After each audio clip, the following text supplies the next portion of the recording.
Yeah. It's occurred to me as we've been discussing this quite passionately, as we do, because we love talking about NLP. Get us in a room together, a bottle of wine and NLP, and that's us for That's days. it. Yeah. Well, until the wine runs out.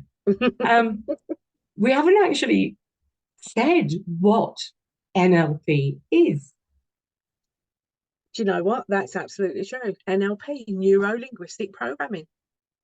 Kind of like does what it says on the tin. Yeah. If you can open the tin and say quite a long sentence, which is neuro-linguistic programming. And yeah, so it's I was about to talk about neuroscience because neuroscience has actually caught up with what NLP has discovered from the 1970s. And it is neuro, it's what happens in our brains, it is how our unconscious mind works. Linguistic, it's how our language actually influences everything we do. Programming, we are exactly that. We are all strategies. We are like a computer that's been programmed. Everything that we do has a program attached to it. So yes, neuro linguistic programming, to do with the brain, to do with how we talk, and to do with how we do stuff. Yeah. And the fact that once you understand the whole process and systems, which is what the NLP learning is, you then have all of the ability to use it. My analogy for this is always if you're a car and you learn how to drive your car, which is what you do whilst you're living, you're driving your car, and actually your brain is the engine. How many of us actually know how the engine works in our car? We get in our car, we've learned to drive, we drive our car everywhere. Do we know how that engine works? No, we trust that the engine knows what it needs to do. Yeah. And when it goes a bit wrong, we take it to the garage, or we might tinker about with it a little bit ourselves. But essentially, that's a mystical thing that happens underneath the bonnet. We put fuel in, turn it on, and it works. NLP makes you the mechanic of your own engine. And it means that you understand how it works, what you need to do to optimize its performance. You can actually understand when it's going wrong, exactly what is going wrong and what you need to do to change it, what options you have. All of that, you become the mechanic of the brain and your own brain. And that's just amazing. So. And that in itself, I think, is it's forgiving. It's self-forgiving, because we often look at these things that we do, or these bad habits, that there's something wrong with us. Yeah. Actually, all of this is a pattern. Whatever habit it is, it's a pattern that has been imprinted and installed in your brain, in your computer at some point. And it just means that at the moment, the computer's running with a bit of a glitch. NLP gives it that software update, doesn't it, to help it all run smoothly. Yeah. And there's so much that it's given me in terms of being a bit kinder to myself, more than anything. But that kindness comes from understanding that my brain is just doing what it's meant to do. Yeah. I can change the program. I can pop a different disk in. I can do an update, software update. And when you know that, and when you're comfortable doing that, it's like, hold your word. And, we're not happy, clappy hippies. I mean, that's not us by any stretch of the imagination. And it doesn't mean that we're all singing, all dancing jazz hands every day. We all have bad days. And I think the difference is you and I consciously choose to feel that emotion. Yeah. If I'm going to be angry, I'm choosing to be angry, because actually that's the most helpful thing for me right now.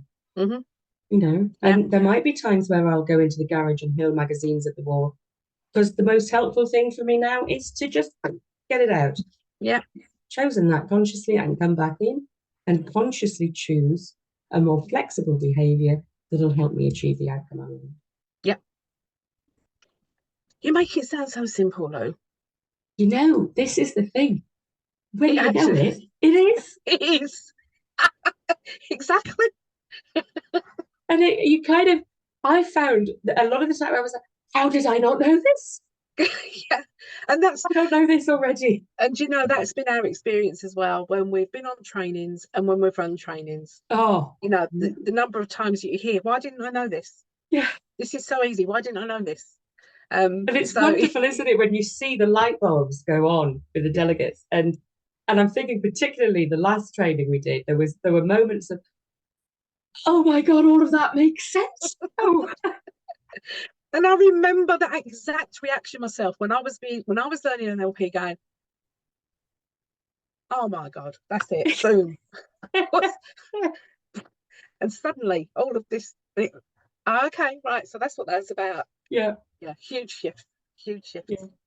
And Yeah, it's amazing. interesting because it really helps you, I think, prioritize things as well. I mean, it massively helped me in terms of relationships and connecting with people. And also choosing which relationships I wanted to mend Yeah. or improve. And I vividly remember doing it, and this was before I went on my practitioner, I was doing a perceptual positions activity, which is about resolving conflict between individuals. And I remember the feeling of having gone through that process and exercise of, actually, it doesn't even matter now. It's not important. I can just let it go. I don't actually need to do anything because that's not something I'm going to continue with going forward. I can just let it go. So it helps you establish what's important to you, what you want to maintain, and what you're comfortable letting go. And that's like, well, and it's some of the things feel at the time so obvious. Yeah. You know, how did I not know that I could choose to let that go? Yeah.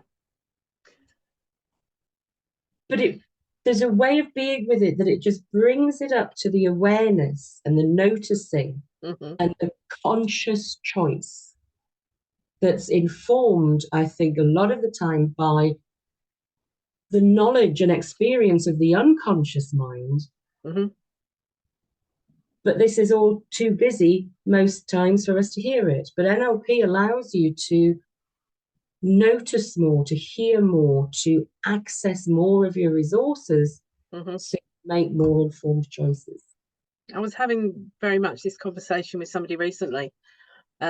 They were spending a lot of time in the future and not in the here and now, which meant that they've experienced almost constant anxiety because of worrying about the future, because that's where their attention was constantly placed. What was going to happen, what might happen, what they anticipate will happen. None of us can tell the future, but you know, when you're constantly thinking about it in a way that gives you anxiety, that's where this person was all the time.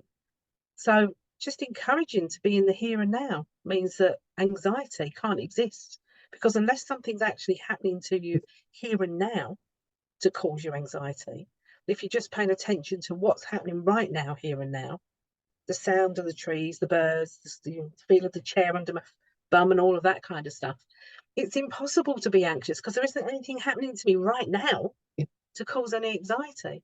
So just knowing that you can use those kind of tools for yourself, and when I'm talking about it now, it sounds so simple. And as we know, Lou, it is really that easy. You've It's got to not know rocket it. science. You've got to know it first, haven't you? And I think this But is you've the got to thing know it first. And that's when you go, how comes I didn't know this? How comes I didn't know that being in the future, worrying, is causing what's happening? Okay, if I don't do that and I do this instead. And I think that, I mean, one of the things that I do get a little bit irked by are comments that, oh, it's just pseudoscience and there's nothing new in it. And it's like, well, no, there isn't anything new in it, because what it is, NLP came out of modeling excellence. It was about observing and modeling people who were excellent at what they did, that were above everybody else. What was it that they did differently? What was the difference that made the difference? Mm-hmm. And then taking all of that information and codifying it into strategies and processes that we can then apply across the board. So no, it's not new. It's not something in and of itself. It came Mm-hmm. out of excellence. And pseudoscience, well, I think neuroscience is now showing this.